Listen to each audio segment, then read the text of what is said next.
Saturday. Palengke day. Palengke day. Wala nang kakainin. Wala na daw kakainin guys. Sobrang lapit lang naman ng palengke dito sa amin. Takot na takot maubusan ng laman yung rep namin. Ang ganda ng panahon oh.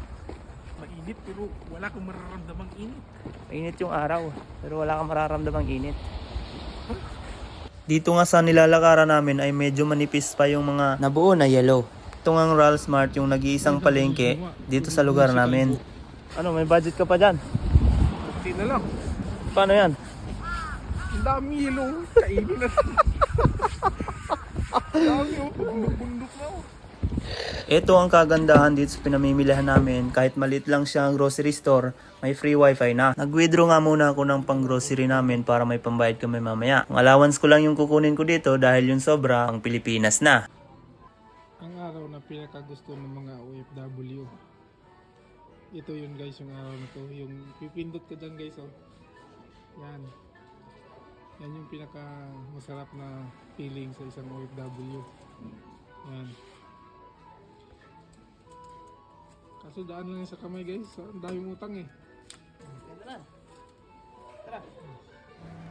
Ang mga bibilhin nga lang namin ngayon ay mga wala lang sa bahay. Dahil nga malapit lang naman itong palengke sa trabaho namin, nakakadaan naman kami dito pagkagaling sa trabaho. Tingnan nyo yung presyuhan para hindi makatarungan. Kung hindi ka kumain, magugutom ka naman. 561 yen yung ribs na ilang peraso lang. Bibili namin to pang sigang. Yung mga nabili namin, pang tinola, pang adobo, tsaka yung baboy. At siyempre hindi mawawala yung itlog. Masarap yan sa almusal, sasamahan mo ng pritong isda. Pagkatapos namin mamili ng pang isang linggo ay sinunod na namin bilhin yung mga gulay na ilalagay sa mga pinamili. Tulad ng sinigang, adobo, binagoongan, pechay, patatas para sa nilagang baboy.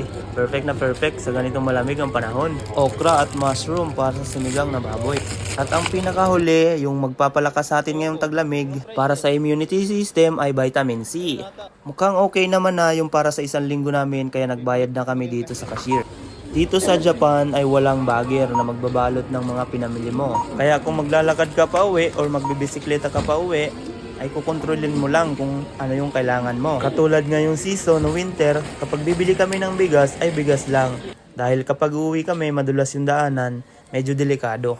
Isa ka bang taga-isla at umabot ka dito sa dulo ng video? Comment down below, baka isa ka na sa mga surpresa ko. May dala na rin kaming bag guys. Kasi 3 yen yung isang plastic bag. Sayang din yun. Jane! Yoi, ichinichi yo!